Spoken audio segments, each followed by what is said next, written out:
Hi good morning স্বাগতম জনাইছোঁ মোৰ অন্য এটা ভিডিঅ'লৈ।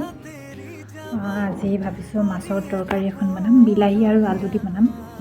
আপোনালোককো অকণমান দেখাওঁ বুলি ভাবিছোঁ। বলক আজি ভিডিঅ'টো মাছৰ তৰকাৰী আৰম্ভ কৰোঁ। মাছৰ তৰকাৰী বনাবলৈ মই প্ৰথমে আলু কাটি ল'লোঁ। আলু আৰু বিলাহীৰ লগত বনাম বুলি ভাবিছোঁ। এনেকৈ খাই ভাল লাগে। কালিয়ে অনা মাছ এপিচ ৰাখি থৈছিলোঁ মই জোল বনাই খাম বুলি। ফাৰ্ষ্টে বিলাহী আৰু আলুটো অলপ ভাজি লৈ গ্ৰেভি কৰি তাতে আৰু মাছ পিচ ধুনীয়াকৈ দি দিম। যিহেতু ৰাতিৰে ভাত আছিলে, ৰাতিপুৱাৰ কাৰণে মই একেবাৰে বনাই থৈছিলোঁ।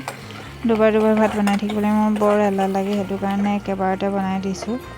ঠাণ্ডা দিনো হয়, ইমান গৰমো পৰা নাই, সেইটো কাৰণে নুগোন্ধাব বুলিয়ে ৰাতিয়ে পাতি থ'লোঁ। ৰাতিয়ে মাছ আছিলে আৰু আছিলে ভাতটো আছিলে।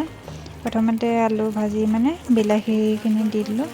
বিলাহীখিনি অকণমান ভজাৰ পাছত পানী অকণমান দি মাছডোখৰ বিলাহীতে উপঙাই দিলোঁ আৰু এনেকৈ অকণমান দেৰি সিজিব দিম। সিজিবলৈ কি আৰু মাছডোখৰ দিছোঁ, জোলটো অকণমান মাছৰ ভিতৰত সোমাই গ'লে ফ্লেভাৰটো ভাল লাগে মাছৰ। ৰেডি হৈ গ'ল মাছ আৰু আলুৰ বিলাহীৰ তৰকাৰী। মই এতিয়া খাওঁ আৰু দেৰি নকৰোঁ। গৰমে গৰমে ভাতো ঠাণ্ডা, সেইকাৰণে চব্জিখিনি ঠাণ্ডা নোহোৱাৰ আগতে খাই লওঁ। আজিলৈ ভিডিঅ' ইমানতে সমাপ্ত কৰিছোঁ। আশা কৰোঁ ভিডিঅ'টো চাই ভাল পালে।